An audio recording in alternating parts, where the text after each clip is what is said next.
In this video, we are going to see how we can get rid of this activate Windows mark on your Windows 10 or Windows 11 computer easily by just simple settings. You can just do it in 1 minute, but just remember you might need to do it anytime you want to remove this.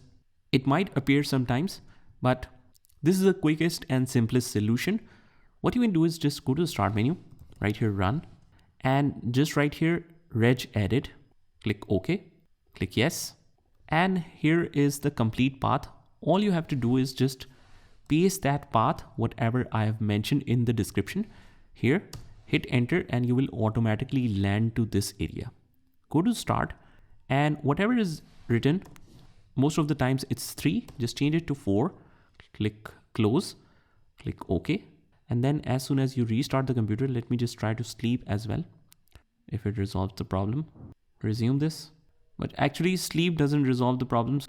So after that, let me just restart this, restart. Right now you can see this message appearing, but when we restart, you will see it's completely disappeared. So now our system is restarted. Let me just quickly enter into it, and you can see that it is completely disappeared from here. So that's a simplest solution. And like I said, you might need to do it again if it appears again with the same method, but it only takes a few minutes or so. So there's no harm in doing that again. I hope you found this video helpful, and if you did, hit the like button and subscribe to our channel, and I will see you in the next one.